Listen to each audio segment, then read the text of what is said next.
Good morning, girls. We are in continuation of chapter number 16, water. And today we will study the last topic, that is the methods of conservation of water. How the water can be saved. You know very well that we are facing the problem of scarcity of water. Why? Because of increase in population, because of the mismanagement of water supply, because of industrialization, urbanization that we all studied in the last video. Because of that, the problem of the availability of water has become a major problem. So we should save each and every drop of water. Now, how can we save water? So the methods of conservation of water or saving the water are, first is its economical use. What do you mean by economical use? That means the water should be used wisely. It should be used intelligently. Okay. So how can it be used?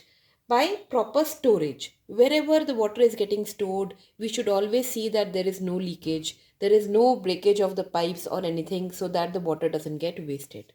Then there should be proper management and distribution.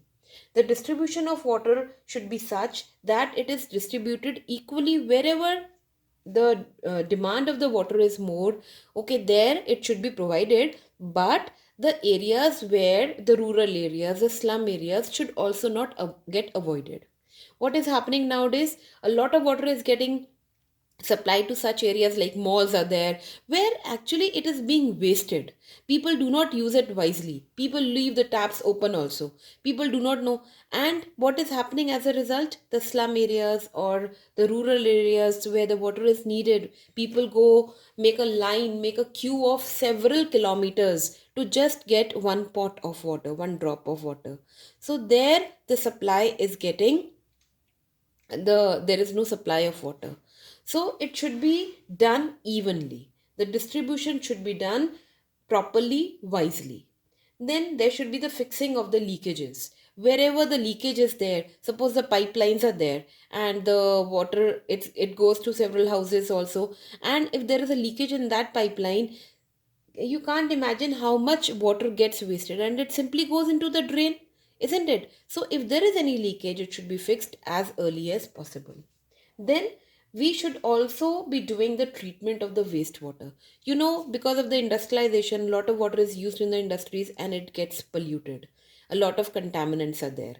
So that water should be treated, there should be a proper the treatment of the wastewater so that it can be recycled and it can be used again. Then then there should be conservation of water.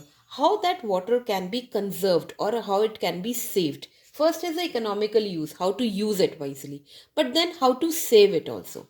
For that, first and the most important thing is rainwater harvesting. You know that the main source of water is rain only. So we should save that rainwater. We should store that rainwater in such a way that it can be used for further, for in the future time. How can that be done? See, in rainwater harvesting, what happens? On the roof, the rain comes, right? And the water from the roof, it comes down through the pipes and it goes into the drains, it goes through the gutters and it gets wasted. But that water which is coming down from the roof should be actually collected in the underground tanks. Underground tanks are built, and in that tank the rainwater gets collected. Sometimes the tanks are built on the roof also, but sometimes they are built under the ground level. Because that what happens with that tank, which are being built under the ground, the water level also get replenishes and it gets stored here. So whenever we want water, it can be pumped out with the help of the pumps and it can be used for the domestic purposes. So that is simply the rainwater harvesting. So we should not let the rainwater get wasted. Then there is a process recycling of water. What does that mean? Recycling again means that whatever the water is coming out from the domestic, from our houses, it is simply going in the drains.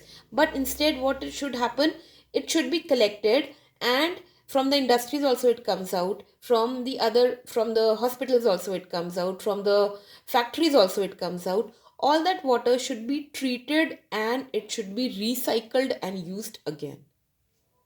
Then, what do you mean by drip irrigation? What happens? when the pipelines of the water, they go from the farms, they go from one place to other, there is certain leakage in that. First of all, that leakage should be fixed. But suppose if that leakage is not getting fixed, so what happens? Suppose here the water is getting leaked, so that leakage, that water which is getting leaked, can also be used in the farms. Suppose farms are there, and over the farms the pipelines are going, and if there is a leakage in that, so that water can be used for the irrigation of the crops. Okay, you can see it from here. Drip irrigation, the pipelines are there and the water is getting dripped, means coming down drop by drop, so that water can also be used for the irrigation of the crops. So that is a drip irrigation. In that way, the water can be conserved. Then the most important thing is afforestation. What is afforestation? Afforestation means growing more and more plants. The more plants we grow, more rains we have, and there will be no scarcity of water. So these are the things, these are the methods through which we can conserve water. So girls, with this we come to an end of this chapter. I hope everything is clear to you, and I will be sending along with this the book work to you. You can do this book work, and then the short and long question answers I will send in the next session.